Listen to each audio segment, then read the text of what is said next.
Oke, kita lanjutkan materi structure kita, teman-teman. Jadi hari ini ada di chapter ke-7 ya, dan di chapter ke-7 nanti kita akan mempelajari 2 kelas kata terakhir yang kita nanti akan perlu pelajari untuk mengerjakan soal structure TOEFL seperti itu. Nah, kelas kata yang terakhir itu namanya adalah adverb atau kata keterangan, ya. Jadi kata keterangan ini kalau di dalam kalimat, dia itu adalah jenis kelas kata yang paling nggak penting, teman-teman. Jadi kalimat itu ada keterangan atau tidak itu nggak apa-apa. Ya, jadi dihilangkan pun nggak apa-apa, ada juga nggak apa-apa. Oke, jadi makanya saya bilang tadi ini adalah jenis kelas kata yang paling nggak penting. Jadi kalau teman-teman sudah cek nih secara sentencing, subjek predikat, kemudian ada berapa subjek predikatnya, kita butuh conjunction atau enggak, itu masalah inversi bukan, kemudian double komparatif atau bukan. Nah, kalau bukan berarti masalah sentencing. Sorry, masalah phrasing maksud saya, bukan sentencing. Nah, kalau phrasing kemarin yang kita pelajari adalah adjektif, itu letaknya di sebelum kata benda, ya, titik-titiknya di sebelum kata benda, entah itu kata bendanya di subjek, entah itu di objek. Nah, itu kata sifat. Nah, nanti selain itu, selain yang kita bahas barusan tadi atau yang selama ini kita sudah pelajari, berarti itu tempatnya keterangan atau adverb. Seperti itu, ya. Dan adverb itu secara bentuk atau bentuknya adverb itu ada dua. Oke, jadi ada adverb atau kata keterangan yang itu murni. Kalau kita cek di kamus itu memang kelas katanya adverb atau kata keterangan, teman-teman. Nah, antara lain contohnya kita punya adverb of probability, caranya kita bilang mungkin. Contohnya ada perhaps, ada possibly, ada probably, ada maybe yang gandeng ya maybe-nya. Nah, ini kalau teman-teman cek di kamus itu adalah kelas katanya adverb atau kata keterangan. Oke, berikutnya ada adverb of negation. Caranya kita bilang tidak atau bukan, yaitu not ya. Kemudian ada adverb of distinguishing, pembeda. Contohnya ada only, just artinya hanya, even artinya bahkan, especially artinya khususnya, exactly artinya lebih tepatnya. Kemudian ada adverb of degree atau intensity, jadi keterangan tingkatan atau intensitas ya, teman-teman. Contohnya really, very, extremely artinya sama-sama sangat. Rather artinya agak, more artinya lebih, ini degree of comparison ya. Most itu yang paling, biasanya ada the-nya kalau most. Oke, atau teman-temannya the seperti itu. Nah, ada juga to di sini, to yang O-nya 2, teman-teman. TOO. Nah, itu artinya terlalu, itu juga termasuk ke adverb of degree, ya. Kemudian juga ada adverb of frequency, caranya kita mengungkapkan suatu seberapa sering gitu ya. Contohnya ada never, tidak pernah, seldom, jarang, usually, biasanya, often, sering, always, selalu, dan seterusnya. Kemudian ada juga adverb of manner, keterangan cara. Nah, ini biasanya keterangan cara ini dibuatnya adalah dari kata sifat atau adjektif ditambahi huruf ly belakangnya. Contohnya ada slowly. Nah, itu dari kata slow, kata sifat artinya pelan. Kalau slowly artinya dengan pelan atau dengan perlahan. Beautiful artinya indah, beautifully dengan indah. Kalau well itu dengan baik ya. Karena memang good itu bentuknya bukan goodly tapi well, artinya dengan baik. Joyfully itu dari kata joyful artinya riang, kata sifat. Nah, kalau joyfully itu jadi kata keterangan artinya dengan riang. Seperti itu. Dan masih banyak lagi ya. Nah, contoh yang lain ada nomor 7 adverb of place, keterangan tempat. Contohnya here, di sini, there, di sana. Kemudian ada juga adverb of time, keterangan waktu. Contohnya now, sekarang, then, pada waktu itu, yesterday, kemarin, tomorrow, besok. Nah, selain kata keterangan yang kalau kita cek di kamus itu memang kelas katanya adverb atau murni ya, ada juga kata keterangan itu yang bentuknya itu dibuat dari kelas kata lain. Ya, jadi kelas kata apa itu yang bisa membuat kata keterangan yaitu kelas kata preposisi, teman-teman. Nah, preposisi itu bahasa Indonesianya juga preposisi ya. Preposition itu preposisi itu. Nah, preposisi itu fungsinya cuma satu, dia merubah benda setelahnya atau objeknya ya. Preposition itu harus ada object of prepositionnya. Jadi harus ada objeknya, teman-teman.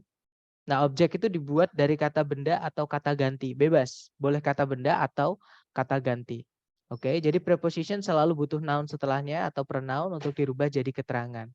Oke, jadi kalau preposition plus objeknya itu jadi satu kesatuan, itu akan berubah menjadi keterangan atau adverb. Oke. Nah, ada satu preposition yang boleh diikuti verb satu, teman-teman. Tapi cuma satu ini aja ya, yaitu preposition to. To itu boleh diikuti verb 1, tapi preposition selain to setelahnya harus kata benda. Oke. Nah, kalau mau diikuti verb itu harusnya dirubah jadi kata benda atau namanya gerund. Jadi dirubah jadi verb ing. Nah, tapi kecuali to ya, to verb 1 itu dia juga keterangan, tapi memang unik, agak berbeda. Itu boleh diikuti verb 1. Nah, contohnya keterangan yang dibuat dari preposition plus noun. Contoh ya, ada adverb of manner atau keterangan cara, sama-sama keterangan cara, teman-teman. Contohnya on foot. Nah, itu ada preposisi on diikuti kata benda foot. Nah, on foot itu kalau diartikan adalah dengan berjalan kaki. Jauh ya, teman-teman. On itu di atas, foot itu kaki. Nah, kalau diartikan dengan berjalan kaki. Kemudian ada with a knife, dengan sebuah pisau. Kemudian ada like a diamond, ibarat sebuah berlian atau seperti sebuah berlian. Seperti itu. Kemudian berikutnya ada keterangan tempat atau adverb of place. Contohnya adalah at home, di rumah. To the market, ke pasar. Nah, kalau to yang ini artinya ke ya, bukan untuk. Kalau to verb 1 itu to-nya biasanya diartikan untuk. Sama kayak in order to. Itu satu kesatuan kata. Oke, jadi to the market, ke pasar. On the desk, di atas meja. Seperti itu. Contoh berikutnya ada adverb of time, keterangan waktu, yaitu contohnya ada in 1993, di tahun 1993. Contoh lagi ada during World War I, selama Perang Dunia I. Nah, kemudian yang terakhir contohnya ada adverb of agent atau keterangan pelaku, teman-teman. Nah, biasanya keterangan pelaku ini dipakai untuk menjelaskan kata kerja pasif atau verb 3 ya. Yaitu kita punya by the police, oleh para polisi, atau by him, olehnya laki-laki. Seperti itu. Nah, ini adalah bentuk dari keterangan yang nanti akan kita temui, entah itu di soal, entah di pilihan ABCD. Nah, itu tadi bentuknya, sekarang ke tempatnya ya. Kemarin kan kita sudah belajar mengenai kata sifat atau adjektif. Kata sifat ketika nempel dengan kata benda yang dijelaskan, itu tempatnya adalah di sebelumnya kata benda. Jadi kalau teman-teman menemukan titik-titik, di sebelum kata benda itu adalah tempatnya adjektif. Oke. Nah, sekarang kalau adverb tempatnya di mana di kalimat? Nah, adverb itu teman-teman dia bisa menjelaskan semua jenis bagian kalimat. Jadi dia bisa menjelaskan predikat, dia juga bisa menjelaskan selain predikat. Oke. Nah, kita bahas dulu tempat keterangan ketika dia menjelaskan kata kerja di predikat.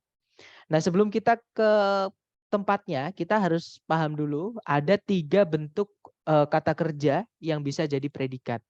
Yaitu yang pertama ada yang namanya linking verb, teman-teman. Linking verb itu adalah kata kerja yang hanya buat syarat aja ya, karena kalimat selalu butuh predikat. Contohnya di kalimat saya baik-baik saja. Nah, saya baik-baik saja itu cuma ada kata saya, I, sama baik-baik saja. Itu fine atau oke. Nah, tapi di dalam kalimat kita nggak bisa bilang I fine atau I okay, nggak bisa. Harus ada predikatnya.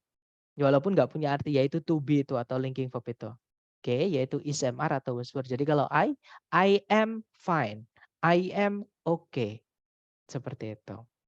Nah, misalkan predikatnya berupa linking verb, terus kita mau masukkan keterangan, menjelaskan kata kerja linking verb itu nanti letaknya di setelah linking verbnya. Jadi di setelah kata is, am, are, was, were-nya ya teman-teman.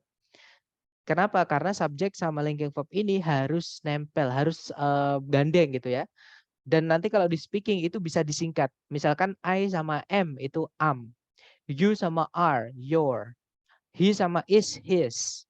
Nah, tapi kalau ada sesuatu di tengah-tengahnya he sama is itu nanti kesandung, nggak bisa disingkat.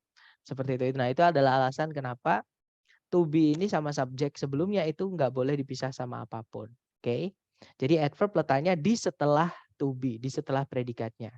Contoh kalimatnya adalah I am here. Nah, itu ada am dulu baru keterangan tempat yaitu here. Saya di sini loh, seperti itu. Kemudian predikat kedua, kalau bentuknya verb tunggal, teman-teman, verb tunggal itu kata kerja yang berdiri sendiri, tidak pakai auxiliary. Nah, kalau ada kata kerja yang berdiri sendiri, contohnya verb 1 atau verb SIS atau verb 2, contohnya di situ kita punya washes, runs atau belonged ya.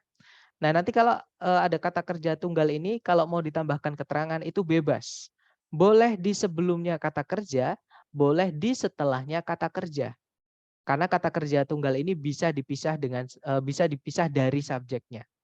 Oke. Jadi contohnya saya punya kalimat I always come on time. Saya selalu tiba tepat waktu. Nah, di situ sebelumnya predikat come itu ada adverb of frequency ya, always, selalu. Kemudian setelahnya predikat come itu ada keterangan on time itu cara, teman-teman. On time, tepat waktu. Seperti itu. Nah, kemudian yang berikutnya ada predikat jika bentuknya adalah auxiliary yang terpisah dengan verb-nya. Jadi auxiliary verb. Contohnya adalah would consider. Jadi predikatnya agak panjang ya. Had been invented. Nah, kalau ada predikat berupa auxiliary verb mau ditambahkan dengan keterangan, keterangan itu tempatnya di setelah auxiliary pertama, atau auxiliary kedua, atau auxiliary ketiga, atau bahkan di setelah verbnya nggak apa-apa. Yang nggak boleh itu adalah di sebelumnya auxiliary pertama. Nah, ini untuk aturan grammatical ya, atau yang baku teman-teman, yang formal seperti itu. Nah, untuk contohnya adalah the world is slowly changing. Nah, itu predikatnya adalah is changing. Itu dijelaskan dengan kata keterangan cara yaitu slowly. Nah, slowly ini boleh di setelahnya is, auxiliary pertama ya, atau ditaruh di setelah verbnya itu juga nggak apa-apa. Jadi kita bisa bilang the world is slowly changing atau the world is changing slowly. Artinya sama, dunia ini berubah perlahan. Seperti itu. Nah, itu tadi adalah penempatan keterangan ketika dia menjelaskan predikat. Jadi kita harus paham dulu bentuk predikatnya itu apa. Ya, kalau to be ya di setelahnya, kalau verb tunggal itu boleh sebelum, boleh setelahnya. Kalau auxiliary verb itu di setelah auxiliary pertama, teman-teman. Kok ada I really am happy Mr. Nah, yang tadi saya bilang teman-teman, apa namanya? Apa namanya? Ini adalah bentuk formal atau bentuk baku. Ya, bentuk baku itu bentuk yang apa ya, teman-teman? Yang jadi contohnya bahasa Indonesia. Bahasa Indonesia itu ada bahasa Indonesia yang baku, ada bahasa Indonesia yang nggak baku. Nggak baku itu kita ngomong dalam sehari-hari sama teman misalnya atau sama keluarga misalnya. Jadi bahasa Indonesia yang masa kita sama teman sendiri manggilnya Anda. Sudahkah Anda tidur? Kan nggak enak. Sudahkah Anda makan? Kan nggak enak. Nah, kalau di akademik, TOEFL ini adalah salah satu jenis bahasa Inggris yang dipakai di akademik ya, teman-teman. Academic English. Nah, makanya ini menggunakan grammar yang baku, grammar yang apa ya, yang kaku, yang paten seperti itu. Nah, makanya saya bilang contohnya gini, contoh ya, teman-teman. Ini aturan conditional sentence atau caranya kita mengandai-andai. Mengandai-andai itu kalau kita tipe kedua yang berlawanan dengan fakta. Contohnya, jika aku adalah seekor lebah, kan nggak mungkin aku jadi lebah, ya kan? Tapi kalau kita mengandai-andai, jika aku adalah lebah, itu sebenarnya aturannya seperti ini. If I were a bee, nah to be yang dipakai adalah were, padahal subjeknya I, ya kan? Nah ini bentuk baku. Harus pakai were apapun subjeknya kalau mau pakai to be di tipe conditional sentence kedua. Nah, tapi kalau teman-teman di internet pasti pernah bahkan sering mendengarkan if I was. Nah, karena yang di atas ini adalah bahasa Inggris yang informal, teman-teman, yang casual. Oke, yang di bawah ini adalah yang baku, yang apa ya, yang lurus seperti itu. Kalau yang atas jadi seperti ini. Sebenarnya kita belajar bahasa itu nggak perlu grammar. Grammar itu nggak penting. Ya, tapi dilihat dulu bahasa apa ini. Kalau bahasa Inggris hanya untuk speaking misalnya teman-teman hanya pengen ngomong bahasa Inggris apa lancar, cepat, fluent gitu ya. Tanpa tanpa ada khawatir untuk salah, terus juga yang penting orang paham. Nah, itu nggak perlu belajar grammar. Karena grammar itu nggak penting, teman-teman. Grammar itu hanya ketika kita ingin bisa apa namanya, ikut di forum-forum akademik atau forum-forum formal, politik misalnya, hukum misalnya, seperti itu. Jadi harus pakai grammar atau tata bahasa baku yang benar. Seperti itu. Jadi I really am happy itu ada. Artinya saya sungguh-sungguh bahagia. Nah, tapi juga ada I am really happy. Itu yang lebih enak didengar adalah yang I am really happy. Oke. Jadi penempatan really itu bisa, karena really bisa menjelaskan kata kerja, bisa juga menjelaskan kata sifat. Tapi yang lebih tepat atau yang lebih enak didengar gitu ya, yang lebih formal gitu. I am really happy. Seperti itu. Dapat ya maksud saya?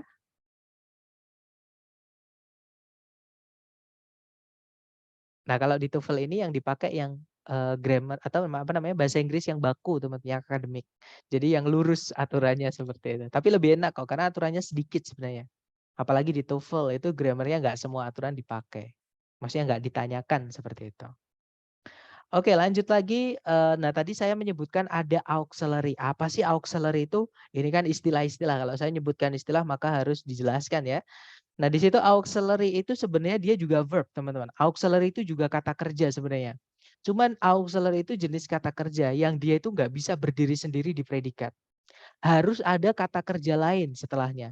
Makanya auxiliary ini dinamai kata kerja bantu. Karena dia hanya bisa membantu kata kerja lain di predikat. Ya. Nah, untuk keluarga besar auxiliary itu ada 4. Atau jenis auxiliary itu ada 4.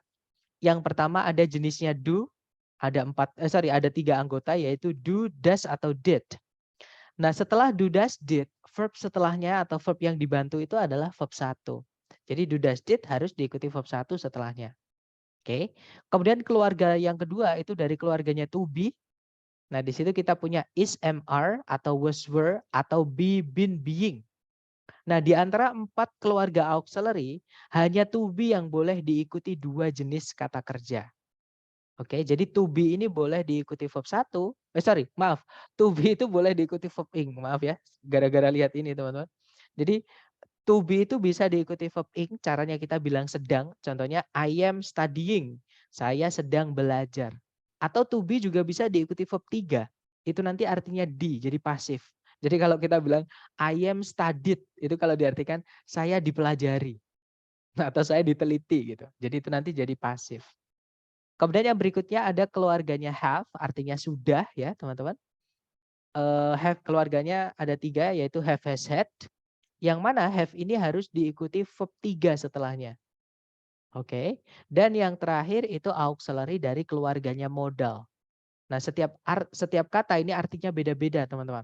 Contoh ada will artinya akan. Shall itu artinya juga bisa akan, bisa juga seharusnya. Can itu artinya dapat, boleh, bisa, mampu, mungkin juga bisa can itu. Must artinya harus, must juga bisa artinya pasti. May artinya mungkin, dia juga bisa jadi boleh. Oke. Might itu artinya mungkin, should artinya sebaiknya, could artinya dapat tapi biasanya dipakai untuk lampau ya. Would itu artinya akan tapi nggak dilakukan. Jadi akan tapi hanya omong doang. Contohnya kemarin saya akan menjengukmu seandainya nggak hujan. Nah, ada kata seandainya itu berarti nggak dilakukan. Jadi akan tapi omong doang. Nah, tapi apapun modalnya ini, setelahnya verbnya adalah verb 1. Ya. Nah, ini adalah keluarga auxiliary. Jadi auxiliary itu juga verb, teman-teman, yang mana dia hanya bisa menjelaskan kata kerja lain. Oke, kita balik lagi ke keterangan atau adverb. Nah, tadi adverb ketika menjelaskan predikat, sekarang adverb ketika menjelaskan selain predikat. Yang pertama kita bahas dulu yang adjektif, teman-teman. Nah, kemarin kita sudah belajar adjektif itu ada 3 bentuk, ada 3 jenis sesuai urutannya. Oke, jadi determiner dulu, kemudian setelahnya deskriptif, kemudian ada non adjektif atau non adjunct, baru setelahnya kata benda yang dijelaskan. Nah, ketika ada kata sifat yang berderetan seperti ini, mau disempilin oleh keterangan itu nggak apa-apa, teman-teman. Nah, nanti tempatnya keterangannya kurang lebih seperti ini ya. Makanya mungkin teman-teman pernah lihat di subjek itu kenapa dia panjang banget subjeknya. Kenapa di objek itu panjang banget objeknya. Nah, karena kata benda itu bisa dijelaskan sama adjektif yang sepanjang ini. Nah, adjektif yang sepanjang ini itu masih bisa disempilin sama keterangan lagi. Makanya saya bilang paling gampang itu cari predikat dulu teman-teman. Sepanjang-panjangnya predikat itu masih nggak terlalu panjang kalau dibandingkan sama subjek atau objek. Sama subjek lah seperti itu. Oke. Jadi yang pertama sebelumnya determiner itu bisa kita masukkan adverb of probability, yaitu contohnya perhaps. Kemudian setelahnya lagi ada adverb of negation, yaitu not. Setelahnya ada lagi distinguishing, even dan teman-temannya itu. Kemudian determiner, ya kita pilih salah satu di kotak oranye, kemudian diikuti ini. Setelahnya sebelum deskriptif itu diikuti adverb juga boleh. Nah itu ada adverb of degree atau tingkatan. Contohnya very, really, most, yang paling ya most-nya di sini. More artinya lebih, very, sangat, dan seterusnya. Setelahnya lagi ada adverb of frequency. Apa namanya? Keseringan. Contohnya ada commonly, biasanya, frequently, usually misalnya. Nah, biasanya kalau kita pakai frequently di setelah determiner di sebelum deskriptif, nanti setelahnya pasti diikuti yang dari participle, yang verb ing atau verb 3. Seperti itu. Jadi makanya adjektif itu bisa panjang sekali sebelumnya kata benda karena dia juga bisa disempilin lagi sama keterangan. Seperti itu, teman-teman. Oke. Kemudian lanjut ke keterangan. Kata benda dulu, noun. Nah, noun ini sebenarnya dilihat ya, titik-titiknya di mana, teman-teman? Kalau titik-titiknya itu di sebelumnya kata benda, ini nggak boleh diisi dengan adverb. Oke. Tapi kalau di setelahnya kata benda nggak apa-apa. Dan itu pun terbatas banget. Kata keterangan yang bisa menjelaskan noun itu sedikit banget, teman-teman. Contohnya keterangan tempat itu bisa. Contohnya ya, orang-orang di dalam ruangan itu.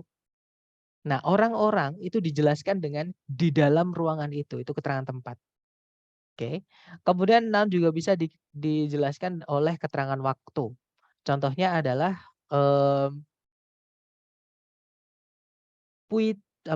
pujangga terbaik sepanjang masa.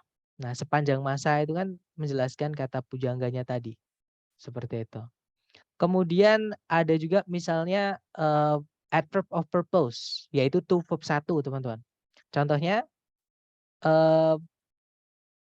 pensil untuk menulis misalnya. I need a pencil to write. Saya butuh sebuah pensil untuk menulis. Misalnya seperti itu. Oke. Nah, tapi kalau sebelumnya nggak boleh. Kecuali kalau noun ini sudah dilengkapi oleh determiner. Jadi kalau ada determinernya, determiner itu adjektif yang an, the, kemudian teman-temannya itu ya, teman-teman. Nah, sebelumnya itu boleh diikuti oleh oleh adverb. Dan itu pun juga terbatas banget adverbnya. Oke, jadi bisa dibilang noun itu boleh di sebelum, boleh di setelahnya ya teman-teman. Tapi syaratnya noun ini nggak bisa kalau sebelumnya langsung ketemu adverb, nggak bisa. Harus ada determiner dulu. Contohnya, boleh sambil diketik nggak Mister contoh-contohnya? Kalau dengar Mister nerangkan aja aku bingung. Oke, ini ya contohnya teman-teman. Not a good reason to live. Maaf, kadang saya ngomong itu belum saya tampilkan contohnya gitu. Jadi ini saya tampilkan. Contohnya ini ya. Not a good reason to live. Nah, di situ kata benda yang dijelaskan adalah reason, artinya adalah alasan. Oke.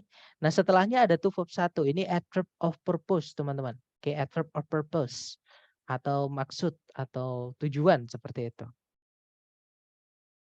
Karena adverb itu ada banyak banget, teman-teman. Bahkan ada juga adverb yang belum ada namanya itu ada saking banyaknya. Intinya kalau teman-teman menemukan ada preposisi, apapun itu preposisinya, itu adalah mengawali keterangan atau membentuk keterangan. Nah, kemudian di sebelumnya reason kalau teman-teman lihat ini bukan adverb, ini kata sifat ya. Good itu artinya baik atau bagus, itu determiner itu juga kata sifat artinya sebuah. Nah, baru sebelumnya itu ada adverb of negation. Ya, jadi not a good reason to live bukanlah sebuah alasan baik untuk atau bukanlah sebuah alasan bagus untuk hidup. Misalnya seperti itu. Oke, jadi ini adalah contohnya. Kemudian keterangan ini juga bisa menjelaskan keterangan yang lain. Oke, tergantung tempatnya. Yang dijelaskan apa, yang menjelaskan apa.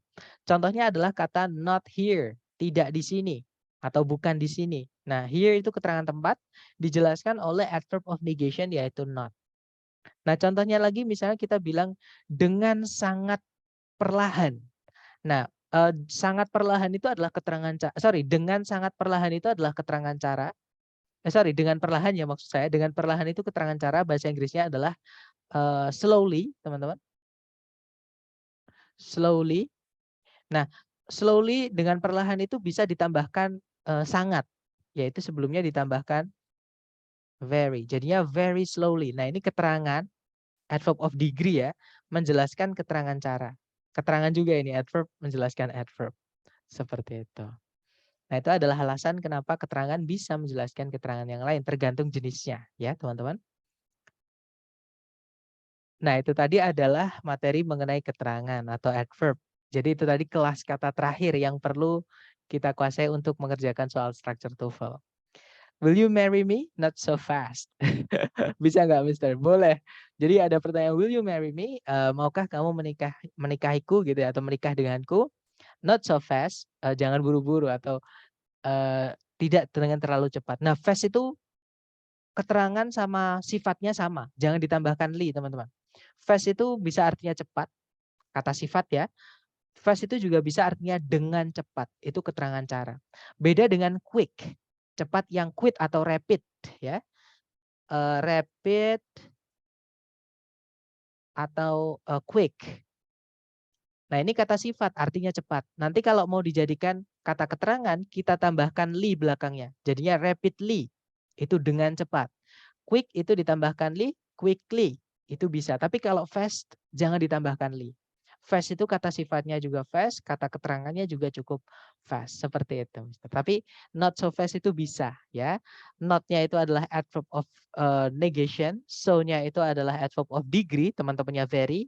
Fast itu keterangan cara. Keterangan cara seperti itu. Kapan kita pakai rapid, kapan kita pakai quick. Nah, itu hanya vocab saja, Miss. Jadi sinonim. Pokoknya teman-teman kalau menemukan kelas katanya sama dan kalau di kamus dicek itu nggak ada pemakaian khususnya, maka itu sama pemakaiannya. Seperti itu. Kapan kita pakai fast? Sama. Fast yang adjektif ya, rapid, quick sama fast yang adjektif itu pemakaiannya sama, teman-teman. Contoh, kita akan lari ke kamus ya. Ini saya hapus dulu layarnya. Nah, kita lari ke kamus. Sebentar saya bukakan kamus dulu. ldoceonline.com. Oke, tolong saya dikasih tahu kalau layar teman-teman sudah pindah ke kamus ya. Sebentar teman-teman.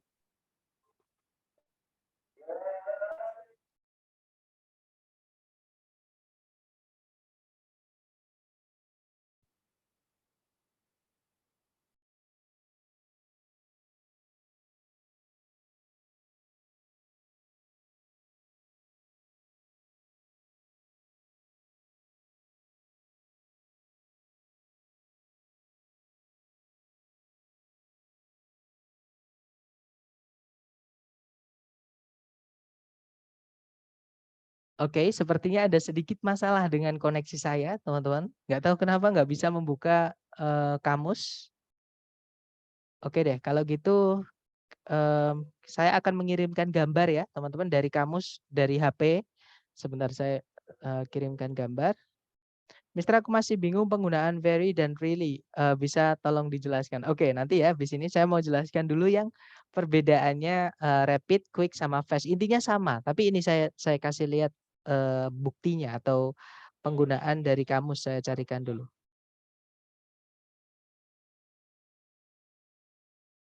Yang pertama rapid.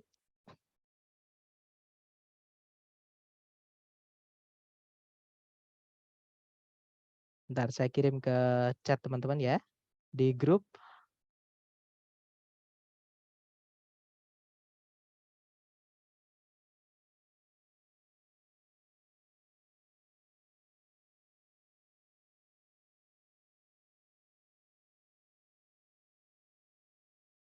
Oke, itu yang pertama, teman-teman boleh dicek di grup WhatsApp ya.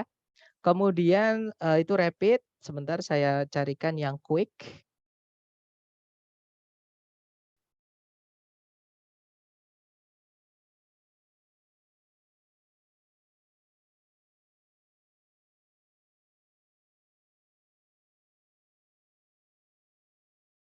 Oke, sebentar saya share di WhatsApp.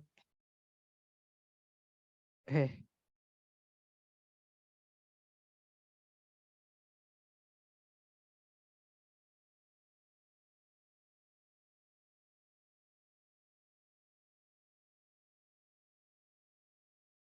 Oke, mohon maaf teman-teman. Sebentar, satu lagi yaitu fast.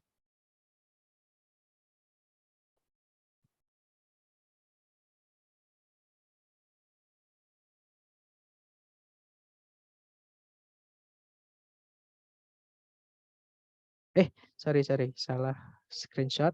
Nah, ini saya kirim ke teman-teman. Yang terakhir, fast, penggunaannya sama kok, teman-teman.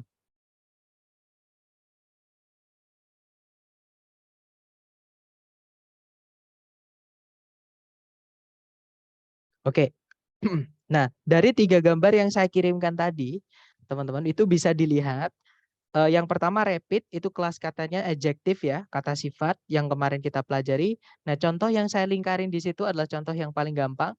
The patient made a rapid recovery. Nah, teman-teman fokus ke kata a rapid recovery. Di situ sebuah pengobatan atau pemulihan yang cepat. Tempatnya rapid di sebelum kata benda pemulihan atau recovery, ya. Nah, kemudian yang kedua ada quick. Itu kalau kita lihat itu kelas katanya juga sama, itu adjektif atau kata sifat. Nah, pemakaian juga sama. Teman-teman fokus sama gambar yang saya lingkar itu. Have you got time for a quick drink? Nah, a quick drink, sebuah acara minum sebentar, maksudnya gitu ya. Quick di situ artinya cepat, itu maksudnya sebentar di situ maksudnya. Oke. Dan contohnya fast, adjektif juga itu yang saya garis bawah itu, dia kelas katanya kata sifat. Contoh yang paling gampang itu saya lingkari, I'm a fast learner. Saya seorang pelajar yang cepat. Maksudnya saya belajarnya itu cepat kayak gitu. I'm a fast learner. Nah, itu ada kata benda learner dijelaskan oleh kata sifat fast.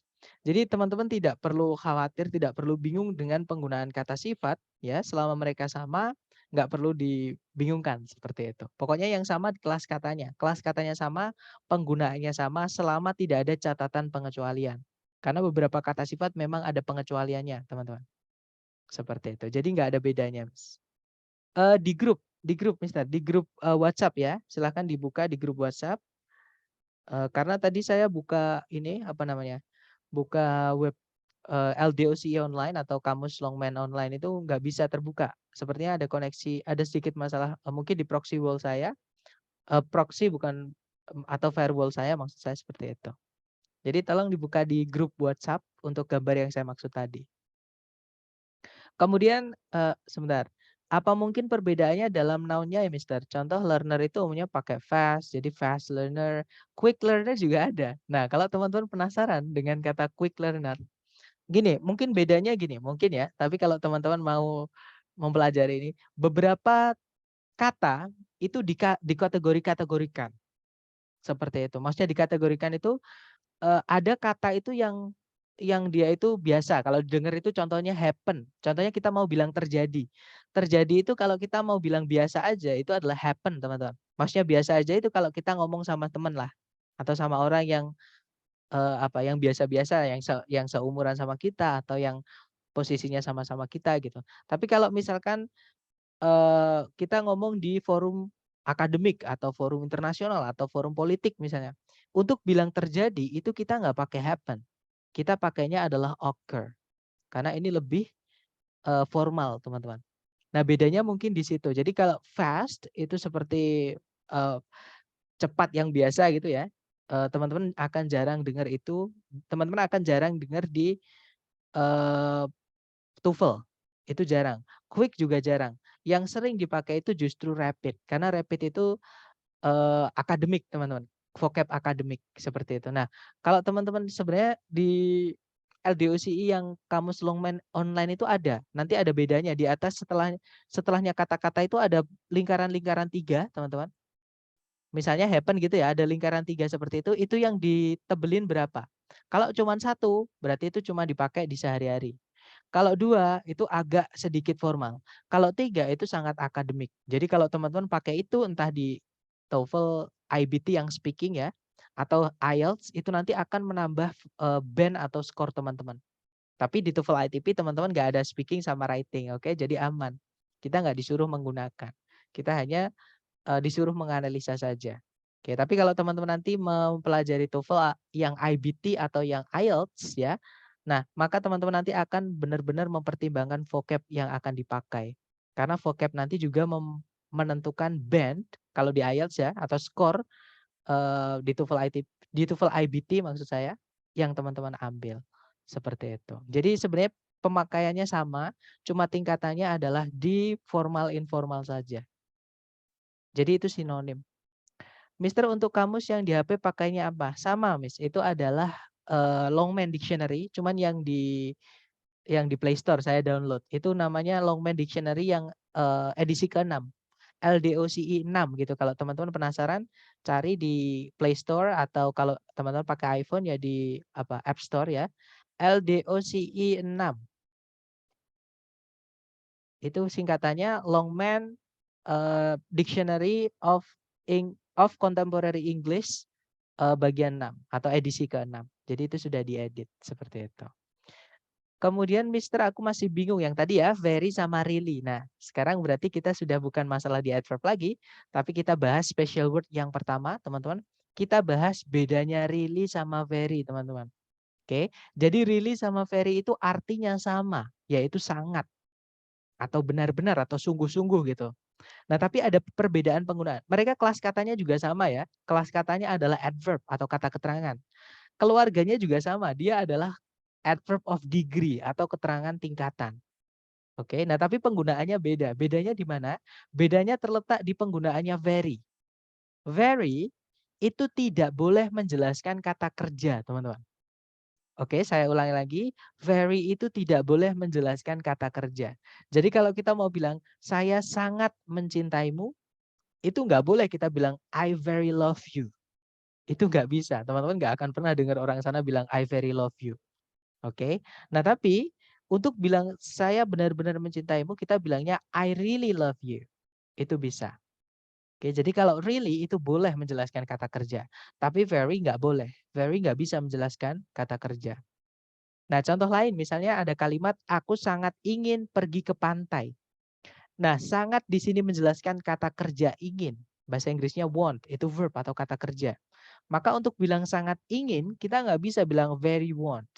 Tapi kita bilangnya adalah really want. I really want to go to the beach. Saya benar-benar ingin pergi ke pantai. Seperti itu. Kemudian contoh kedua, aku benar-benar lelah atau aku sangat lelah. Nah, lelah itu kata sifat atau adjektif, dia bukan verb ya. Maka untuk bilang sangat lelah, itu bisa pakai very. Kita bisa bilang very tired atau really tired. Karena really boleh menjelaskan semuanya, teman-teman. Yang nggak boleh very, nggak bisa menjelaskan really seperti itu. Oke. Jadi kita bisa bilang I'm really tired atau I am very tired karena tired yang dijelaskan di sini itu bukan kata kerja, itu kata sifat. Capek itu sifat ya, teman-teman. Kemudian yang ketiga, aku tidak begitu mengerti tentang berita itu.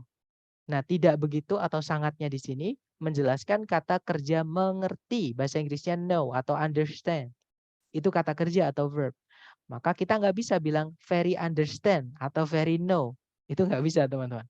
Kita bilangnya adalah I don't really know about the news. Right? Jadi really know. Kemudian contoh keempat, liburan lalu sangatlah menyenangkan. Nah, karena menyenangkan itu kata sifat, kita bisa pakai fun, bisa pakai exciting. Nah, itu adalah kata sifat intinya ya. Maka boleh kita pakai very, boleh juga pakai really. Jadi kita bisa bilang last holiday was really exciting atau last holiday was very exciting. Seperti itu. Dan yang terakhir contohnya adalah jadi kamu benar-benar mempercayai apa yang dia katakan tadi. Nah, benar-benar di sini menjelaskan kata kerja mempercayai ya, yang mana dia kata kerja atau verb, maka nggak bisa kita bilang very believe. Kita bilangnya adalah really believe. Jadi kalau ditranslate, so did you really believe what she said? Jadi kamu benar-benar mempercayai yang dia katakan tadi. Nah, jadi kalau ada pertanyaan, Sir bedanya really sama very itu gimana sih? Bedanya very tidak boleh menjelaskan verb. Jadi kita lihat kata setelahnya apa. Kalau setelahnya itu kata kerja, nggak bisa kita pakai very. Oke, tapi kalau setelahnya itu bukan kata kerja, ya misalnya ada kata sifat atau kata keterangan, itu boleh pakai very. Nah, tapi kalau really boleh, boleh kata kerja, boleh kata sifat, boleh kata keterangan. Seperti itu, Miss. I really believe you, Mister. Alright, thank you. Ya, boleh kita bilang I really believe you atau I really believe in you itu juga boleh, nggak apa-apa. Kalau bedanya kalau believe you, saya benar-benar mempercayai apa yang kamu katakan, tapi kalau I really believe in you, saya percaya kalau kamu ada. Makanya kita bilang I believe in God. Saya percaya bahwa adanya Tuhan gitu. Saya percaya pada adanya Tuhan gitu. I believe in God. Nah, I believe in you itu biasanya dipakai di lagu atau puisi. Maksudnya saya percaya kalau kamu, maksudnya kamu di sini jodoh yang belum datang misalnya ya. Saya percaya kamu bakalan datang. I believe in you gitu. Contoh ya, sambil puisi dikit-dikit teman-teman. Oke, lanjut ke special word berikutnya, yaitu penggunaan kata enough. Oke, nah ini saya pernah menemukan soal yang asli dari ITS itu penggunaan enough ini teman-teman, terutama yang error analisis atau structure yang bagian kedua. Nanti kita perdalam hari ke-9, tapi kita kenalan dulu dengan enough ini ya. Nah, enough itu kalau menjelaskan kata benda, oke, tempatnya enough-nya nanti adalah di sebelum kata bendanya. Jadi enough dulu baru kata benda. Nah, tapi kalau enough itu menjelaskan selain kata benda, tempatnya nanti adalah di belakang enough-nya. Jadi adjective atau adverb dulu baru enough. Contoh teman-teman. Aku tak punya cukup uang untuk membeli mobil itu. Nah, cukup di sini menjelaskan jumlah uangnya. Ya kan? Cukup uang. Saya tak punya cukup uang. Nah, maka karena uang itu kata benda, money itu kata benda, maka kita bilangnya bukan money enough, tapi enough money. Jadi urutannya tetap cukup uang. Oke, jadi kalau ditranslate, I don't have enough money to buy the car. Bukan money enough, ya. Kemudian nomor 2, contohnya Diana cukup berani untuk menantang Rudolf. Nah, kata cukup di sini menjelaskan kata berani. Yang mana berani itu adalah kata sifat atau adjective. Nah, karena dia bukan kata benda, maka tempatnya nggak boleh di sebelumnya enough-nya, tapi di setelahnya. Oke, jadinya kita bilangnya Diana is brave enough to challenge Rudolph. Seperti itu. Kemudian yang ketiga, dia cukup mahir berbahasa Inggris. Mahir, cukup kan di sini menjelaskan kata mahir ya, teman-teman. Mahir itu bahasa Inggrisnya adalah good. Nah, pertanyaan saya ke teman-teman, enough itu terletak di sebelumnya good atau di setelahnya good, teman-teman?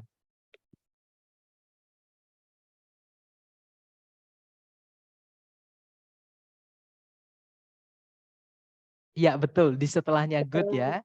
Betul, jadi good enough, that's right. Karena good itu adalah kata sifat, bukan kata benda. Jadi nanti kalau ditranslate, he is good enough at English. Seperti itu, good job teman-teman. Nah, tapi ada pengecualian untuk enough ini. Pengecualiannya adalah kata enough ini tidak boleh menjelaskan kata lain yang artinya sama-sama, cukup.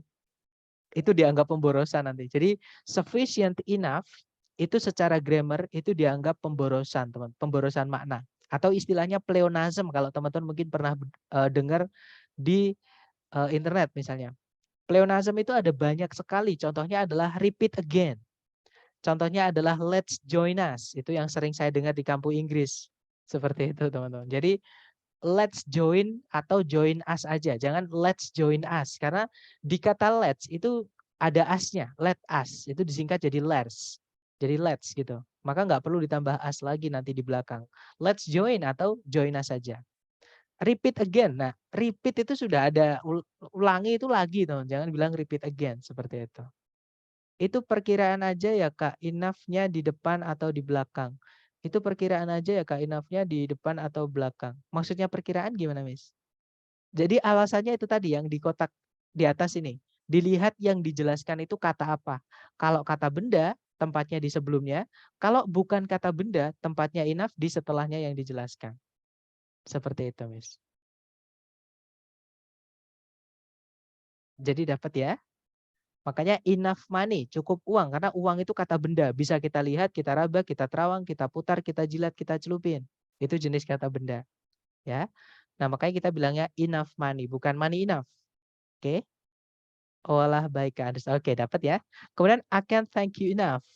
Variasi ucapan terima kasih. Pernah dengar ini gimana? Ya that's right. Nah enough di situ menjelaskan kata thank. Nah thank apa namanya? Ya itu expression teman-teman. Saya nggak gimana ya bahasa Indonesia yang enak itu saya nggak bisa bilang apa-apa lagi untuk berterima kasih, maksudnya gitu. Intinya nggak ada yang bisa dilakukan selain berterima kasih gitu. Nah, enough di situ menjelaskan kata kerja thank, tapi kok nggak langsung nempel sama thank-nya ya, Mister? Karena thank ini butuh objek, teman-teman. Lebih penting objek dibandingkan keterangan. Jadi SPOK bukan SPKO. Oke, jadi SPOK ya. Makanya dikasih objek dulu baru keterangan. Seperti itu. I can't thank you enough. Enough itu keterangan. Dapat ya? Jadi enough-nya di situ menjelaskan predikat atau kata kerja thank. Karena thank itu butuh objek, yaitu you, maka jangan dipisah. Predikat sama objek jangan dipisah, teman-teman. Oke, dapat ya? Kita lanjut lagi ke adequate enough juga sama. Itu cukup memadai atau cukup-cukup. Itu dianggap sebagai pemborosan makna. Kemudian pemborosan kata berikutnya itu ada, bukan pemborosan kata. Maksud saya adalah kata penggunaannya khusus berikutnya adalah kata ever. Nah, ever itu tidak bisa dipakai di kalimat positif biasa. Contoh, saya pernah bertemu, misalnya ya, saya pernah bertemu Neil Armstrong contohnya. Saya pernah bertemu Neil Armstrong itu kita nggak bisa, kita bilangnya once, I ever misalnya. I ever met Neil Armstrong. Itu nggak bisa teman-teman. I ever met Neil Armstrong itu secara grammar kalimat ini salah. Karena ever itu tidak boleh dipakai di kalimat positif sembarangan seperti ini ya. Nah terus kapan kita pakai ever? Kapan ever itu bisa dipakai di kalimat? Untuk bilang pernah. Nah ever itu dipakai di kalimat ketika di dalam kalimat itu ada ungkapan superlatif. Nah ungkapan superlatif itu apa? Ungkapan superlatif itu caranya kita bilang yang paling. Contohnya adalah platypus adalah hewan yang paling aneh. Nah itu kalau ditranslate, platypus is the weirdest animal, boleh ditambahkan ever setelahnya. Oke. Kemudian selain kalimat yang mengandung yang paling atau superlatif, di kalimat tanya juga boleh pakai ever. Contohnya, apakah kamu pernah ke Kawah Ijen? Nah kalau ditranslate, have you ever been to Kawah Ijen? Nah itu boleh pakai ever karena kalimatnya adalah kalimat tanya. Nah, walaupun teman-teman tidak pernah menemukan soal yang berbentuk kalimat tanya di TOEFL structure ya, tapi ini hanya untuk pengetahuan aja. Kemudian ever yang berikutnya dipakai di kalimat negatif. Nah, kalimat yang negatif juga boleh pakai ever. Contohnya, tidak satupun yang pernah dibangun manusia itu bertahan selamanya.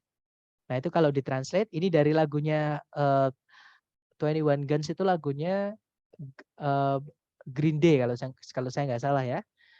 Di liriknya dia bilang, nothing's ever built to last. Nah, itu pakai ever nggak apa-apa karena ada kata nothing. Nothing itu dianggap negatif, teman-teman. Seperti itu. Makanya pakai ever nggak apa-apa. Kemudian yang terakhir di kalimat yang mengandung kata hubung if atau conjunction if itu juga boleh pakai ever. Contohnya, jika kamu nanti sempat ke sini, aku akan mengajakmu berkeliling sekitar air terjun. Nah, itu kalau ditranslate, if you ever come to visit, I will show you around the waterfall. Nah, itu pakai ever nggak apa-apa karena ada conjunction if di situ kalimatnya. Oke. Dan yang terakhir special word, ini sebenarnya bukan special word, teman-teman. Lebih ke karena kata-katanya mirip. Nah, ini banyak yang terkecoh penggunaannya, ya. Nah, nor, no, not sama non itu kelas katanya beda, otomatis fungsinya atau penggunaannya di kalimat juga berbeda. Oke. Yang pertama kita punya nor. Nor ini anggotanya fanboys, teman-teman, yang mana dia adalah conjunction ya. Kemudian yang berikutnya ada no. Masih ingat no itu kelas katanya apa?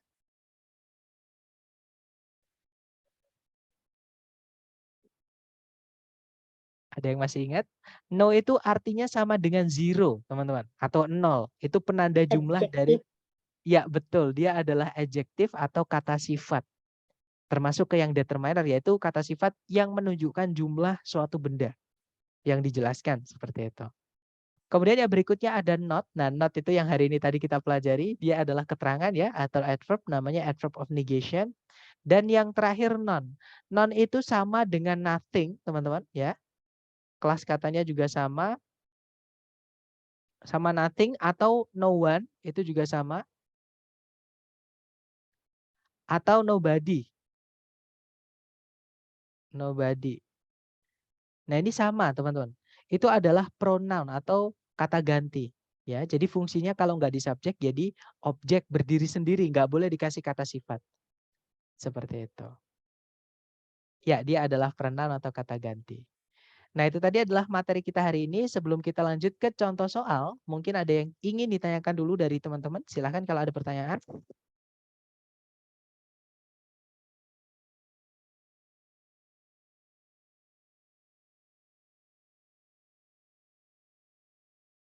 Nggak ada ya teman-teman? Oke, kalau nggak ada, kita lanjut ke contoh soal.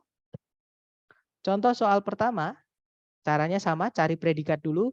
Jadi kalau ditarik dari depan ke belakang, cari kata kerja sebagai predikat, di situ ada verb satu yaitu store, artinya menyimpan teman-teman. Makanya ada istilah di HP kita itu storage, artinya penyimpanan.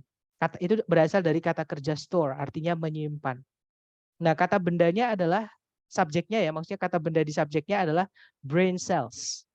Nah, kemudian sebelumnya ada conjunction by which, oke. Kemudian di belakang itu ada predikat lagi yaitu is understood, subjeknya adalah the mechanism. Nah, berarti kalimat sudah lengkap ya. Subjek, conjunction, subjek, predikat, predikat. Berarti masalahnya bukan di sentencing, teman-teman, tapi di phrasing. Kalau masalahnya di phrasing, kita harus lihat titik-titik itu berada di bagian kalimat yang mana. Ya, ternyata titik-titik itu berada di dalam predikat. Dan yang bisa menjelaskan predikat itu adalah kata keterangan. Sebenarnya ada lain yaitu auxiliary, tapi kalau kita lihat di pilihan ganda itu nggak ada auxiliary, teman-teman. Adanya kata keterangan, di sini berarti hanya bisa kata keterangan ya. Dan di pilihan A, B, C, D yang termasuk ke kata keterangan itu cuma satu yang tadi barusan kita bahas di slide sebelumnya tadi ya. Yaitu yang Charlie. Ya betul, jadi jawabannya adalah yang Charlie teman-teman. Jadi nanti kalau dibaca, the mechanism by which brain cells store memories is not clearly understood. Jadi kalau diartikan, mekanisme bagaimana sel-sel otak menyimpan ingatan itu tidaklah dipahami dengan jelas. Nah, itu contoh soal pertama. Contoh soal kedua, caranya sama, cari predikat. Di situ ada are, subjeknya adalah amobas ya. Kemudian nggak ada conjunction, nggak ada juga predikat, artinya kalimat sudah lengkap.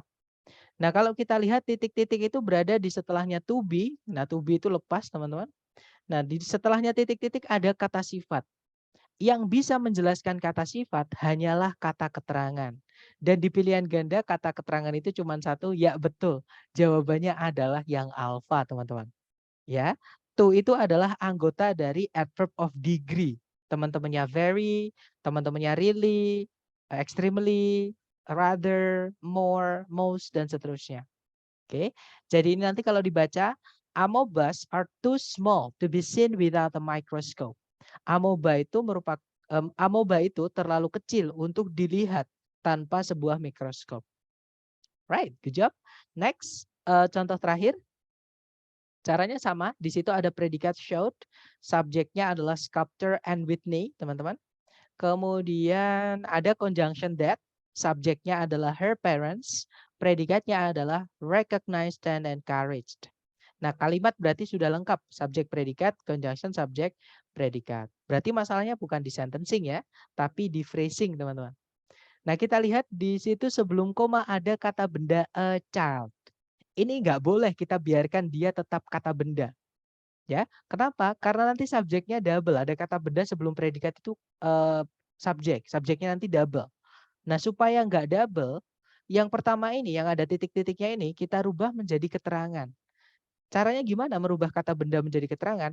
Tambahkan preposisi sebelumnya. Oke, jadi kita carikan preposisi di pilihan ganda. Yang alpha has been itu nggak bisa ya teman-teman, yang pernah saya bilang kalau ada titik-titik di awal soal di pilihan ganda itu diawali oleh predikat fix, jangan dipilih, udah pasti salah nanti. Right?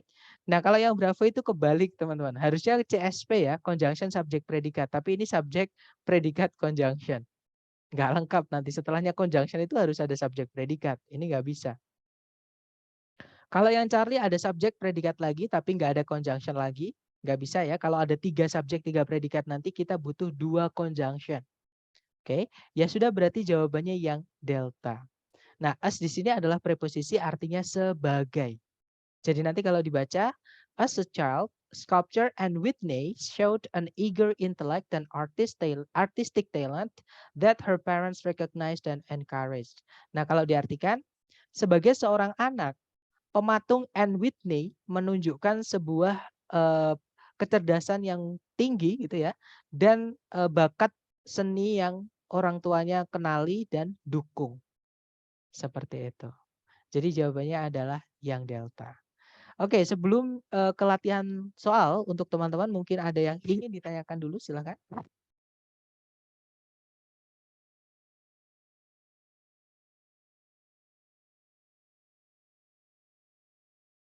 Nggak ada ya? Oke, kalau nggak ada sekarang kita ke latihan soal. Teman-teman coba dulu waktunya 30 detik dimulai dari sekarang. Silakan teman-teman.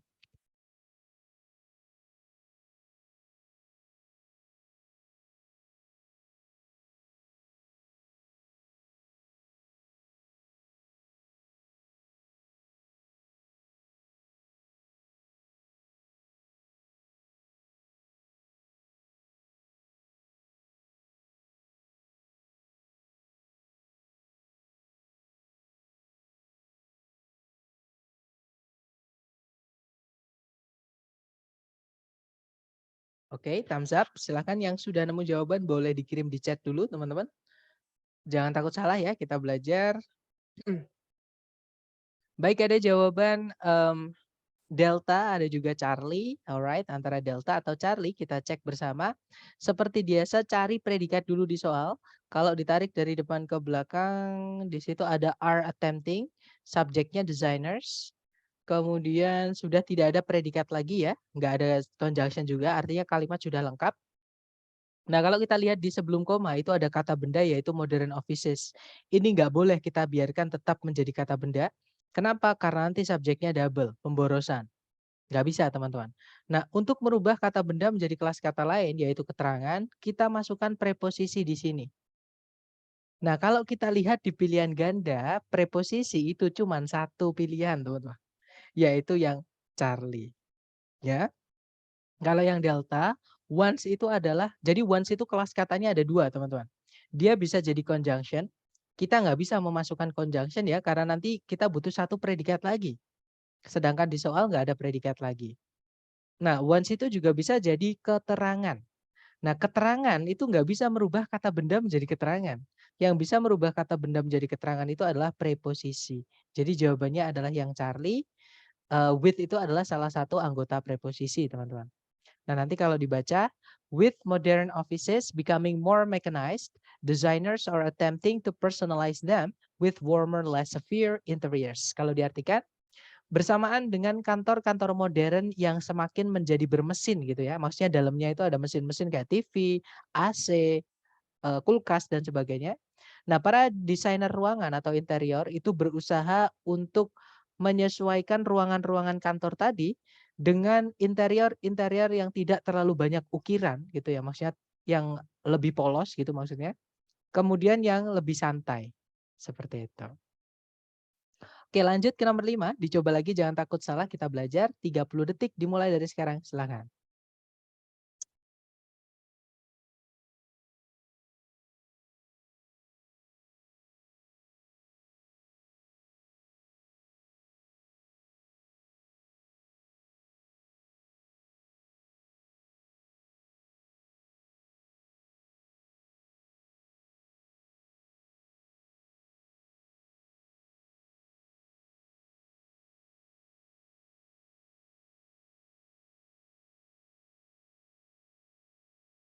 Oke, thumbs over. Dan ada jawaban alpha, ada juga delta, ada juga bravo. Kemudian ada pertanyaan juga, preposition itu apa, Mister? Oke, jadi dari tadi kita membahas preposisi ya. Tapi nggak apa, nanti kita bahas antara alpha, bravo, atau delta kita cek bersama. Di situ ada predikat can be cultivated. Subjeknya adalah daily list, kemudian nggak ada predikat lagi dan nggak ada conjunction, kalimat sudah lengkap. Kalau kita lihat sebelum koma itu ada kata benda, yaitu hardiness. Ini nggak bisa dibiarkan tetap jadi kata benda ya. Harus kita rubah jadi keterangan. Caranya gimana? Masukkan preposisi sebelumnya. Nah, di pilihan ganda itu preposisi cuma ada di dua pilihan, teman-teman. Antara bravo atau delta. Nah, because sama because of beda ya. Kalau because itu conjunction, tapi kalau because of itu satu kata, teman-teman. Dia adalah preposisi. Oke? Nah, kalau since artinya sejak. Kalau yang alpha, there itu kata sifat. Kita nggak butuh kata sifat di situ, karena nanti kata bendanya tetap jadi kata benda. Jadi subjeknya nanti tetap double. Salah ya kalimatnya. Kalau yang Charlie ada subjek, ada predikat lagi, tapi nggak ada conjunction yang menghubungkan dua subjek, dua predikat. Charlie nggak bisa, teman-teman. Oke, jadi antara Bravo atau Delta, teman-teman boleh pakai dua cara. Cara pertama boleh dengan mengartikan, ya. Misalnya kalau kita paksakan di situ, since itu kalau diartikan ya, sejak kemampuan bertahan hidup yang baik mereka Daily list itu bisa dibudidayakan cenderung dengan mudah. Itu kalau pakai since. Kalau pakai delta yang because of, nanti kalau diartikan karena tingkat kemampuan bertahan hidupnya yang baik, daily list itu dapat dikembangbiakkan atau dibudidayakan itu cenderung dengan mudah. Nah, lebih enak yang delta ya, teman-teman. Atau boleh cara kedua itu mengenali preposisi yang dipakai. Since itu artinya sejak, teman-teman. Kata benda yang dirubah menjadi keterangan nanti itu harus kata benda berupa kata benda waktu. Nah, kata benda waktu itu contohnya nama tahun, misalnya 1684 misalnya. Contoh ya, jadi since 1684, jadi sejak tahun 1684, atau ada peristiwa sejarah, kata bendanya misalnya the First World War atau Perang Dunia Pertama. The first, sorry ada R-nya ya, the First World War. Nah, itu kan kata benda, tapi di sebelumnya ada preposition itu boleh. Jadi sejak Perang Dunia Pertama, misalnya seperti itu. Jadi tapi hardiness itu bukan kata benda waktu, teman-teman. Dia kata benda murni. Jadi nggak bisa kita pakai since. Kita pakainya yang because of. Seperti itu. Kemudian ada pertanyaan tadi, preposisi itu apa sih, Sir? Nah, sebenarnya preposisi itu dalam bahasa Indonesia kita nyebutnya juga preposisi, teman-teman. Jadi kalau ditanya preposisi itu artinya apa? Artinya juga preposisi. Cuman lebih ke penggunaannya ya.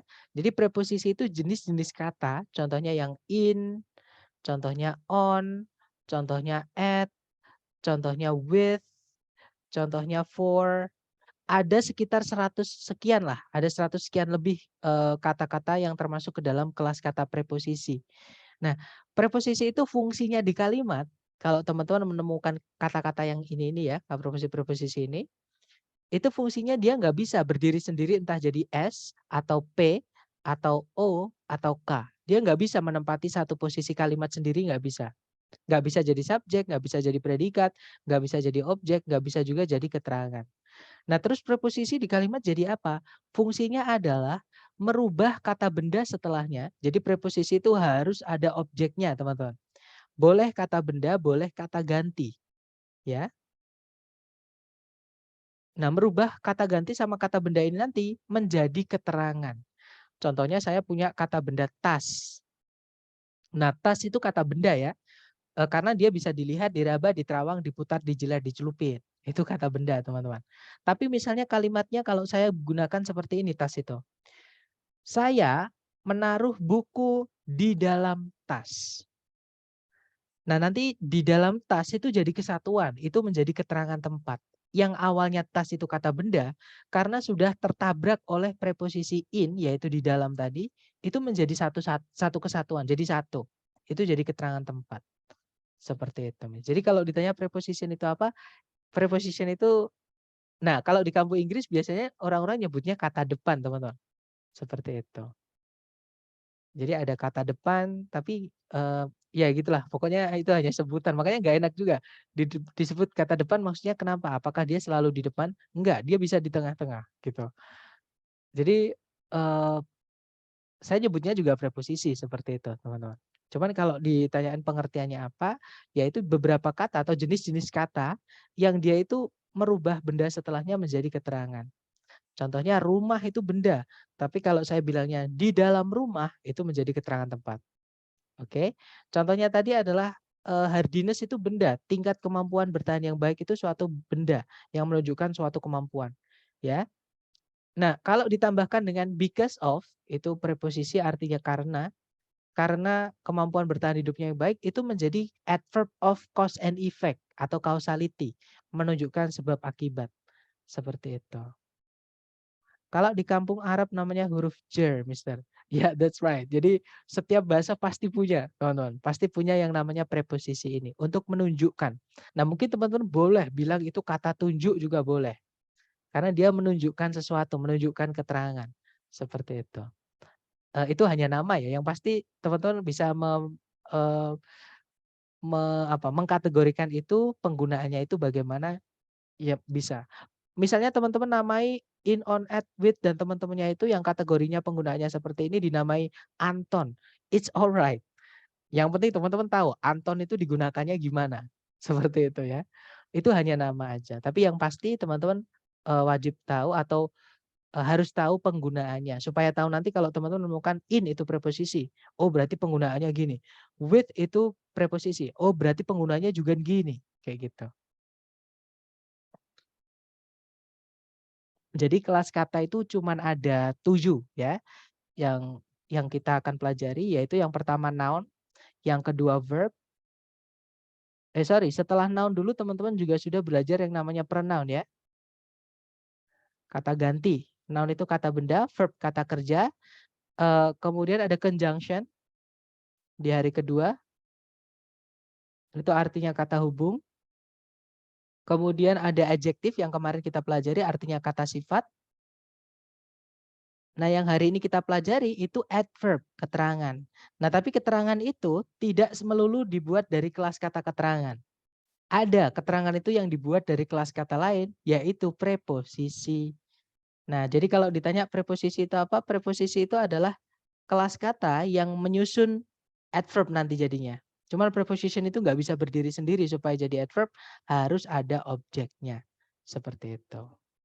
Nah, ini adalah 7 kelas kata yang perlu kita pahami penggunaannya. Sebenarnya ada 8 total kelas kata, teman-teman. Dalam semua bahasa lah ya. Bukan cuma bahasa Inggris. Yang terakhir namanya exclamation. Exclamation itu kata seru. Contohnya aduh. Nah, tapi itu kan dipakai di speaking. Sedangkan TOEFL ITP itu kita nggak pakai speaking. Aduh misalnya, ouch bahasa Inggrisnya. Misalnya lagi ada, hah? Nah itu. Kalau di India misalnya ada acha acha, nah itu exclamation teman-teman. Acha, nah itu exclamation ya namanya. Jadi apa namanya? Kata seruan kayak gitu. Itu punya arti walaupun cuman kata yang gitu nggak ada posisi di kalimat itu nggak ada. Dia nggak bisa jadi subjek. Misalnya, aduh adalah temanku kan nggak enak. Kalimat aduh adalah temanku kan nggak enak teman. Jadi itu kata exclamation itu nggak punya posisi di dalam kalimat. Dia hanya seruan, hanya bentuk sebuah ekspresi atau ungkapan seperti itu. Oke, jadi kelas kata itu yang saya sebutkan tadi, kecuali exclamation ya, yang kita perlu pelajari. Jadi ada 7. Pronoun sudah dibahas hari pertama, noun sudah dibahas hari pertama, verb hari pertama, mengenai subjek predikat, conjunction hari kedua, teman-teman belajar kata hubung. Adjektif kata sifat kemarin kita sudah pelajari di phrasing yang pertama. Hari ini kita belajar keterangan sama preposisi. Seperti itu. Oke, kita lanjut ya ke nomor berikutnya. Silahkan teman-teman. Dicoba dulu 30 detik dimulai dari sekarang. Silahkan.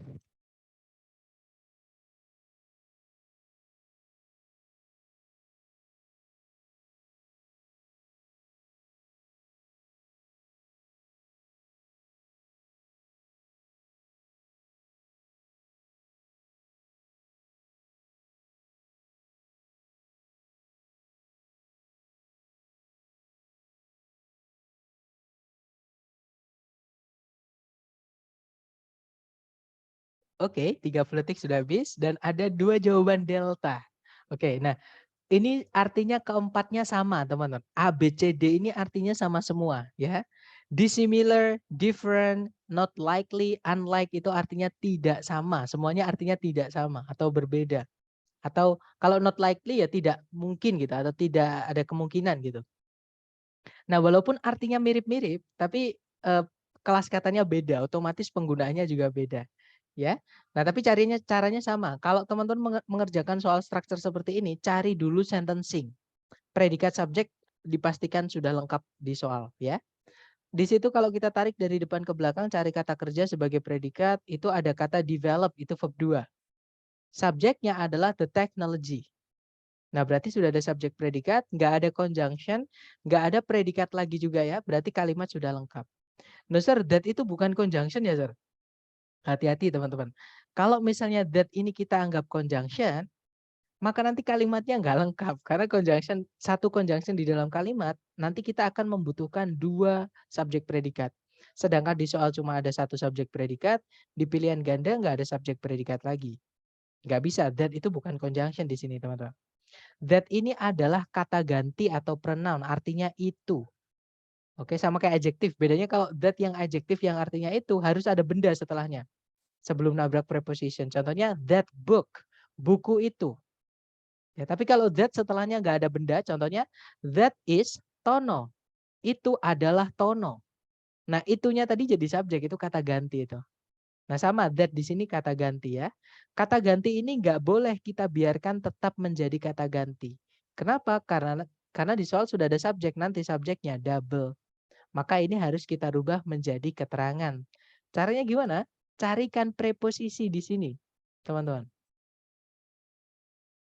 Nah, ini tantangan teman-teman adalah membuka kamus. Nggak apa-apa ketika kita belajar mumpung boleh.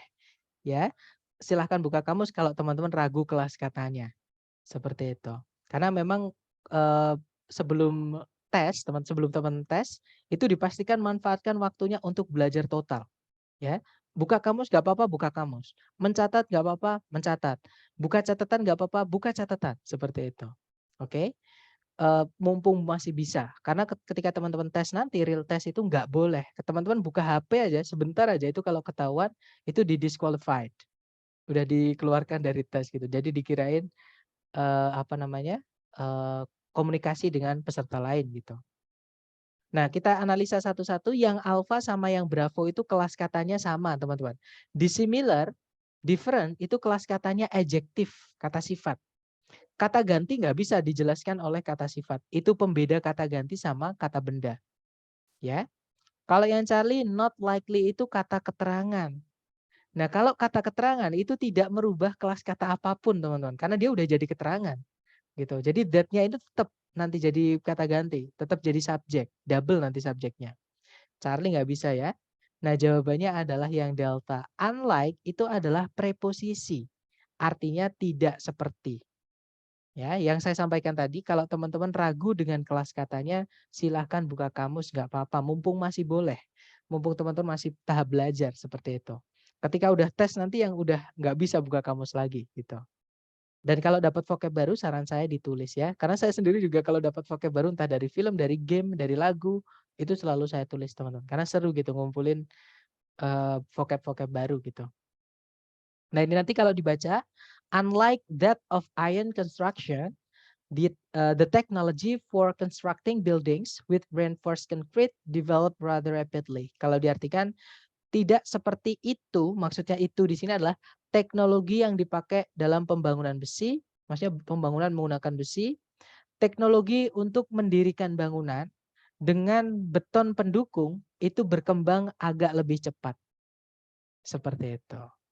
Oke, nomor 6 adalah delta. Lanjut ke nomor 7, silakan 30 detik dimulai dari sekarang.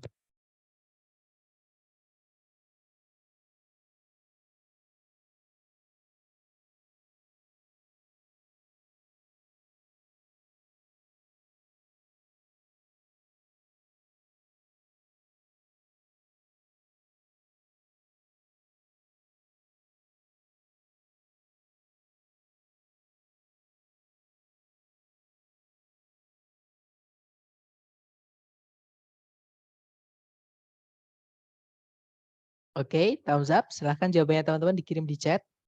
Oke, ada jawaban without, ada jawaban delta. Oke, delta ya, without semua kita cek. Di situ ada predikat kills, subjeknya adalah copper sulfate. Kemudian sudah nggak ada predikat dan nggak ada conjunction, artinya kalimat udah lengkap.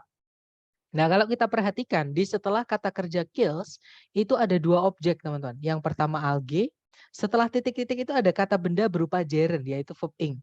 Harming fish sampai titik. Nah, ini nggak boleh kita biarkan tetap menjadi objek ya, karena nanti double objeknya. Maka kita rubah menjadi keterangan. Caranya gimana? Tambahkan preposisi di sini. Oke, cari ABCD yang preposisi. Alfa bukan, predikat ya alfa. Bravo juga bukan.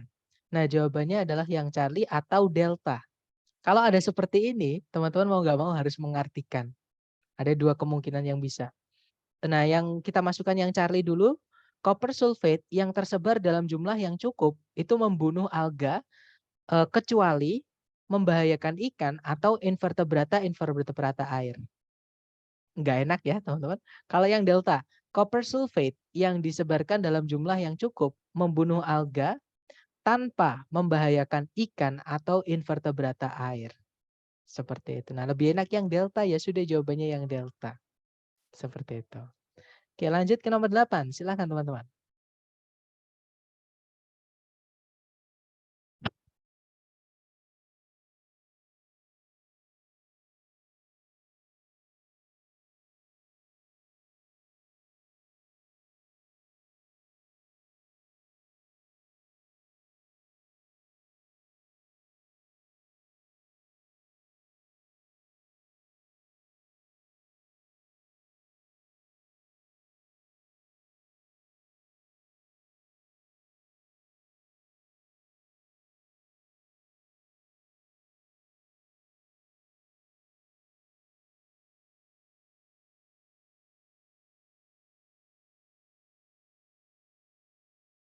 Oke, 30 detik sudah habis. Silahkan jawabannya teman-teman dikirim dulu di chat sedapatnya. Baik, ada jawaban alfa, delta, dan bravo. Mari kita cek bersama. Seperti biasa cari predikat dulu. Di situ ada kata spurt. Itu artinya sama kayak support, mendukung teman-teman. Subjeknya adalah the development. Kemudian, nah hati-hati, with which itu bukan conjunction teman-teman. Walaupun mirip ya. Kenapa kok gitu, Sir? Karena setelahnya nggak ada subjek predikat. Kalau with which itu conjunction, setelahnya harus ada subjek predikat. Itu nggak ada subjek predikatnya, nggak boleh. Oke. Nah berarti kalimat sudah lengkap ya, subjek predikat.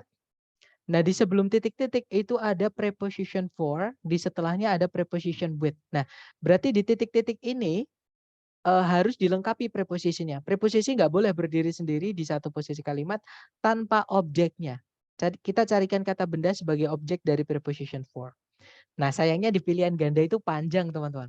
Kalau kita butuh kata benda yang panjang, berarti sebelumnya itu pasti ada kata sifatnya. Karena yang bisa menjelaskan kata benda itu adalah kata sifat. Jadi carikan kata sifat, kemudian kata benda. Ya, kita cek ABCD satu-satu.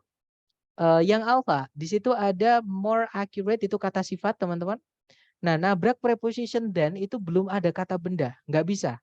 Ya, karena for harus dicarikan kata benda dulu, alpha nggak bisa. Kalau yang bravo, more accurate sundials. Nah, kata bendanya sundials ini. Sundials itu adalah alat penanda waktu yang menggunakan sinar matahari. Contohnya kalau saya nggak salah di kota namanya Alexandria, kalau nggak salah tempatnya di Mesir, teman-teman. Itu ada bangunan namanya obelisk. Nah, itu kayak apa ya? Kayak tiang panjang gitu. Nah, itu kalau nggak salah itu dipakai untuk zaman dulu ya, dipakai untuk melihat waktu. Jadi melihat bayangan gitu. Itu ditaruh di pusat kota, di beberapa pusat kota. Nah, terus untuk melihat jam berapa itu kita lihat bayangan mataharinya. Nah, tapi masa untuk lihat waktu harus ke situ terus gitu. Jadi mereka menciptakan obelisk yang bisa dibawa kemana-mana, sundial yang bisa dibawa kemana-mana. Nah, tapi ada lagi kelemahannya. Kalau mendung, itu mereka nggak bisa lihat jam gitu. Akhirnya dibuat jam pasir, jam air, dan sebagainya itu. Sampai sekarang kita menemukan yang namanya jam tangan, jam dinding, jam digital seperti itu. Nah, jadi jawabannya yang bravo ya, teman-teman. Karena kalau yang Charlie itu nggak ada kata benda, ada kata benda sundials, tapi setelahnya ada kata keterangan cara. Keterangan cara itu nggak bisa menjelaskan kata benda, ya. Jadi nggak bisa. Kemudian kalau yang delta, di situ nggak ada kata benda, nabrak preposisi lagi dan nggak bisa, ya. Jadi jawabannya yang bravo. Nanti kalau dibaca, the development of mechanical timepieces spurred the search for more accurate sundials with which to regulate them. Jadi perkembangan alat penanda waktu mekanik mendukung pencarian atas alat penanda waktu dari matahari yang lebih akurat gitu ya.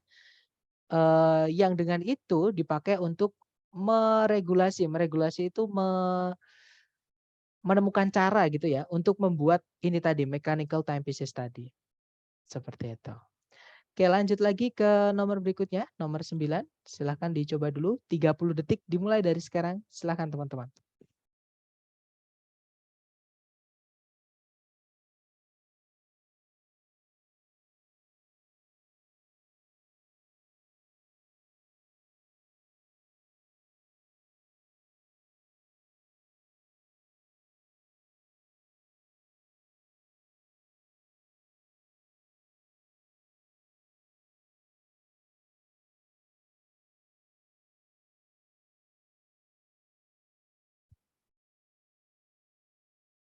Oke, thumbs up, silahkan jawabannya teman-teman dikirim di chat ya teman-teman.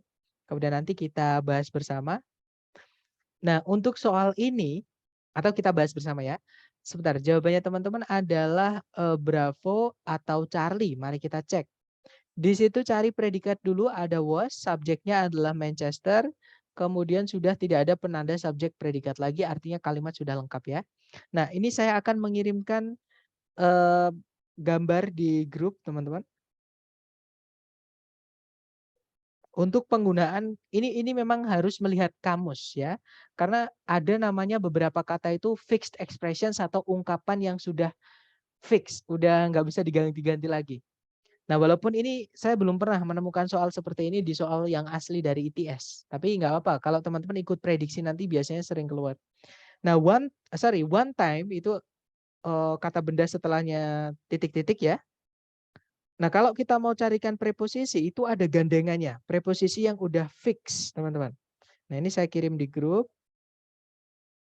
Nah, caranya biar teman-teman tahu kata preposisinya apa, teman-teman cari kata time. Nanti di bawahnya itu ada banyak banget ungkapan-ungkapan yang menggunakan kata time. Nah, salah satunya one time yang saya lingkari di grup itu di grup WhatsApp ya. Nah, gandengan sebelumnya preposition yang dipakai itu adalah at. Nah, jadi jawabannya adalah yang Bravo. Oke, jadi kalau dibaca, at one time Manchester was the home of the most productive cotton mills in the world. Jadi kalau diartikan nanti dulu gitu ya, atau pernah gitu, pernah Manchester itu menjadi rumah bagi para pabrik kapas yang paling produktif di dunia. Seperti itu. Oke, jadi at one time itu satu kesatuan sebenarnya. Makanya ini tenang aja tapi teman-teman ya, untuk soal seperti ini saya yakinkan ke teman-teman selama saya menjoki tes TOEFL ITP itu saya belum pernah menemukan jenis soal ini. Jadi tenang aja, bisa dibilang jenis soal seperti ini nggak pernah keluar kalau yang asli ITS. Tapi kalau teman-teman nanti tesnya adalah tes prediksi atau dari lembaga atau dari yayasan bukan dari ITS yang asli, biasanya atau kemungkinan soal seperti ini keluar. Karena saya dapat soal-soal ini dari internet teman-teman, yang untuk ngajar reguler. Seperti itu. Oke, jadi jawabannya Bravo ya. Kemudian nomor 10. Silakan dicoba dulu, terakhir 30 detik dimulai dari sekarang, silakan.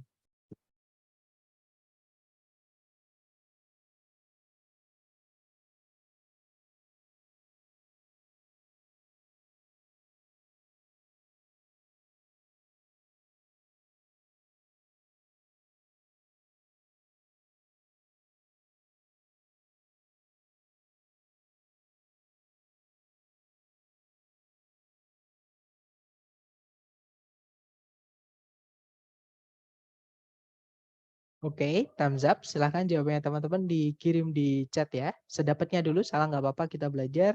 Baik, ada jawaban Delta dan Charlie, kita cek. Oke. Di situ ada predikat absorb, artinya menyerap. Subjeknya adalah all living organisms. Oke. Kemudian di situ nggak ada predikat lagi, nggak ada conjunction, kalimat sudah lengkap. Kalau kita lihat di setelah kata absorb, itu ada eh, dua objek ya, carbon 14 sama their existence. Ini nggak boleh teman-teman. Harus kita rubah salah satu objeknya menjadi keterangan. Nah, yang bisa dirubah cuma yang di belakang itu, yang ada titik-titik di sebelumnya. Oke. Nah, berarti ini harus kita masukkan preposisi supaya kata benda their existence itu menjadi keterangan. Oke. Nah, sayangnya kalau kita lihat, kecuali yang alfa ya, teman-teman. Bravo, Charlie, Delta itu preposisi semua. Oke. Nah, kalau ada seperti ini mau nggak mau harus dengan cara mengartikan. Nah, kalau kita artikan, misalnya yang Bravo ya, kita masukkan satu-satu. Ke yang Bravo dulu. Semua makhluk hidup secara terus-menerus menyerap radiokarbon mengenai kehidupan mereka. Nggak enak ya, teman-teman. Berarti Bravo bukan.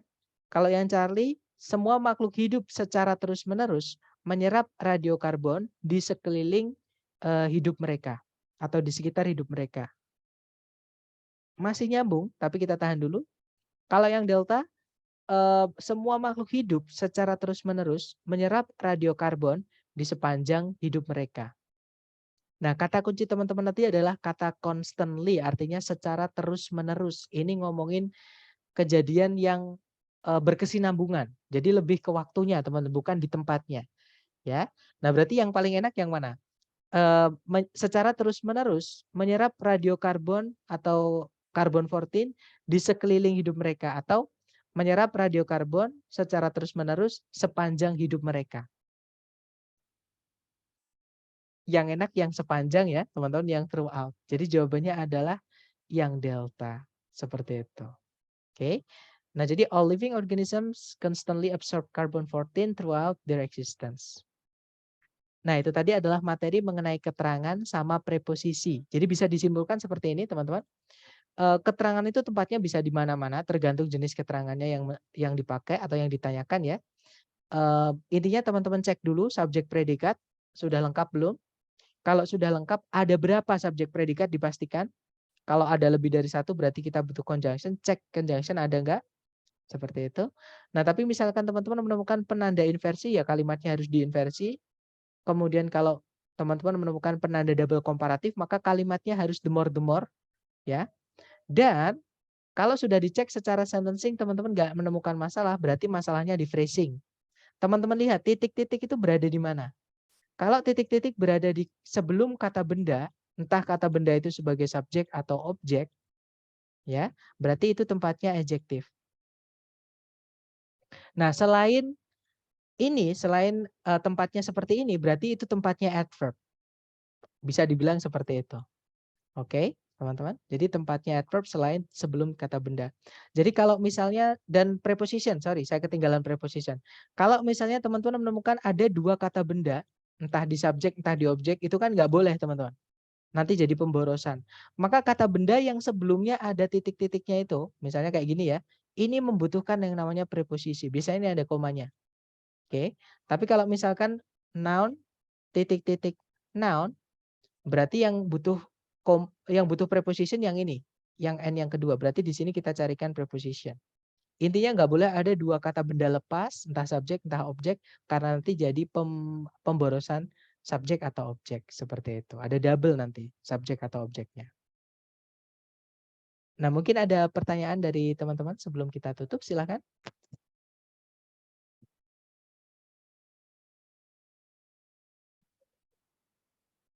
Nggak ada ya teman-teman, atau nanti ketika teman-teman latihan, mengerjakan soal latihan dari Google Drive dan menemukan kesulitan, boleh japri WhatsApp saya. Oke, nanti saya bantu lewat WhatsApp. Oke, thank you so much for having me tonight guys. I'll see you again next time. The last I say, Assalamualaikum warahmatullahi wabarakatuh and good night everyone. Have a nice dream. Thank you, sir. Betul. Oke, thank you.